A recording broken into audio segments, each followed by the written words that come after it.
Welcome back to the Real Estate Guys radio program. Thanks for tuning in to our very last show of the year. As we approach a new year, we're looking at what some of the folks that we hang out with think about the year and what 2010 is going to be like. Well, it just so happened that we were able to not get to one, but two of the amazing people from the Rich Dad Camp with us today. It's our great pleasure to welcome back to the show one of our favorite real estate investors, Kim Kiyosaki. Hey, Kim. Hello, Robert. Hi, Russell.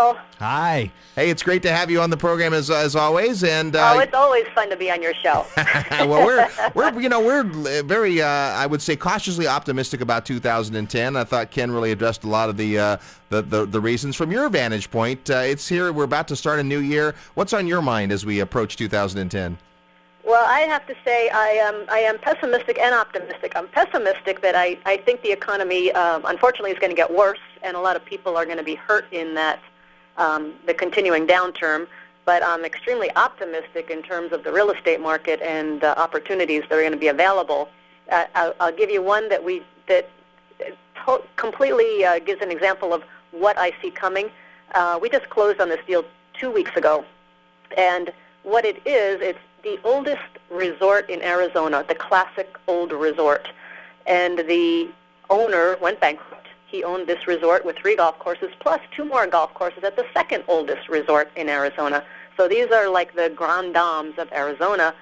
And when he bought this property back in the mid-90s, when all was said and done with renovation and all, he paid $200 million for these properties. Wow. And we just bought it out of bankruptcy court for $45 million. That's called a sale. That's a huge sale. And don't let, some people might say, oh, I can afford millions. Forget the millions. It could be a $200,000 single-family house that you were able to purchase for $45,000. Right. It's those are the type of deals that are out there. And as long as you know where to look, and I was listening to you talking with Ken, and Ken talks about having a great team, and this property has a really strong team here in Arizona, great track record.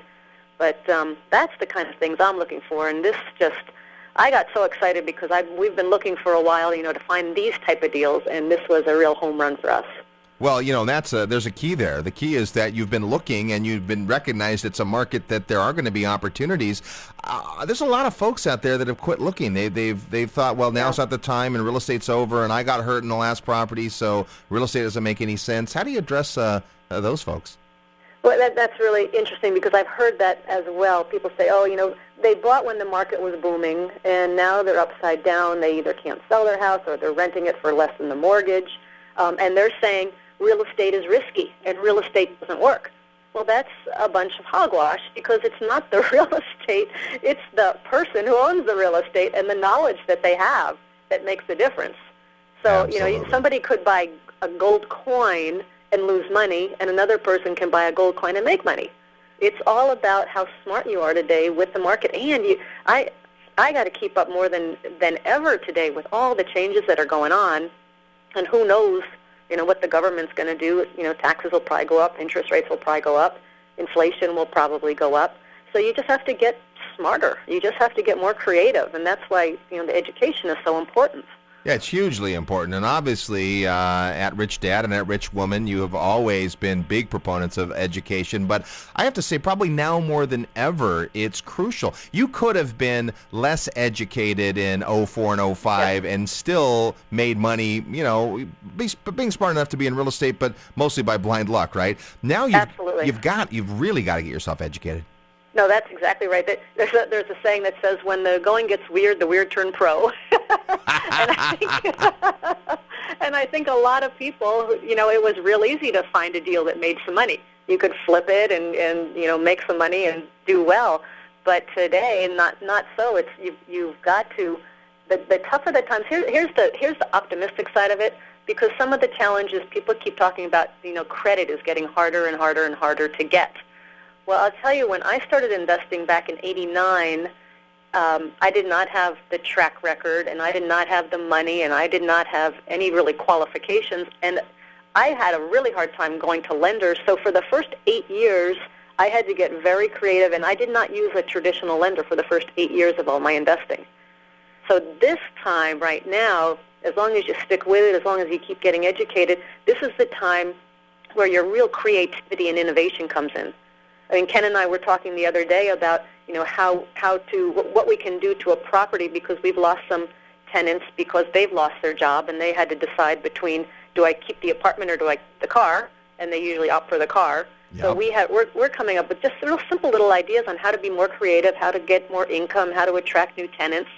So this is the time where the real estate investor gets really smart. And if you can make it in these times, which I think this is absolutely the best time to get going, but if you can use your mind and get creative and innovative, you can do so well. You know, it's you just hit the nail on the head. It's exactly what we think it's going to take in 2010 is you got to think differently, you got to be creative. Having the chops of going through 8 years without traditional financing, I mean, that's awesome. That gives you the ability to know that, hey, when I can get it, I do, but when I don't need that. Right. Absolutely. In fact, last week we had Wayne Palmer on the show, and really the whole topic of the show was using creativity to get deals done, and he's a pretty creative guy. Wayne Palmer's fantastic. Yeah, he has the mind of someone I've never come across before. Yeah, it's extraordinary, and that's what you need. You need today. You've got to think differently. You can't just do what everybody does. You've got to get yourself educated, and there's lots of ways to do that. And of course, you've always done an excellent job of sharing what you know in a way that people can relate to it, in a way that people can get the lesson and take action on it, which is huge. And we're super excited about this event you have coming up. Last time we spoke on the radio, you were just forming this idea to do this 3-day, 2.5-day event you're doing, really the first annual Rich Woman International Forum. Tell us about that, Kim. Oh, I'm very, very excited, and this is our first, and I will start with this. Is The Economist magazine came out with an article recently, and in it was a quote, and it said, "The next great economic growth wave will not come from the internet or from China or from India, but will come from empowering women." And so right now, I think really this is the time for women. And so no better time than now to do an event that is women only. And there's something about getting a group of women together that are like-minded, that want to learn, that have similar dreams and aspirations, and really support one another and encourage you to go for your dreams. And so that's going to be 2.5 days in January. And the main focus, for those of people who are familiar with the Rich Dad philosophy, we talk about the 4 types of people in the world of business. So you have the employees, you have your self-employed people. They could be a shop owner, an accountant, a doctor, somebody that works for themselves. Then there's the business owner that owns a business, big business. And then you have the investor. So we're going to be focusing not on the employee, self-employed people so much, but more the business owner and investor. And the difference is this, it's all in the mindset. So the employee and the self-employed, their focus primarily is on acquiring income. They think about how to make more money, how do I acquire more income, but the business owner and investor, their focus is on acquiring assets. And of course, the Rich Dad definition of an asset is something that puts money in your pocket whether you work or not. So we're going to work with women, and we're going to look at the different asset classes, what is best suited for them, and what's the plan for them to acquire the assets that they need to become financially secure in the days ahead. Boy, it's going to be an amazing time, and it happens the last part of January 29th through the 31st in beautiful Scottsdale, Arizona. What's the best way for someone to get more information about this event, get signed up for it, Kim? Best way is to go to richwoman.com, and there's information on the website. One other thing I'll say is the presenters that will be coming to this event are not professional speakers. They're people like you and me who are business people and investors, and this is what they do. They practice what they preach. So they're just there because they want to share, they want to educate, and they want to support women being the magnificent women that they are. So, yes, just go to richwoman.com, and all the information is there. Well, I know we have a lot of amazing women listeners, and you need to check it out, richwoman.com. I know that Kim is going to put her heart and soul into this event. It's going to be extraordinary. Kim, thanks as always for sharing some of your words of wisdom with us, and we'll look forward to seeing you in the new year.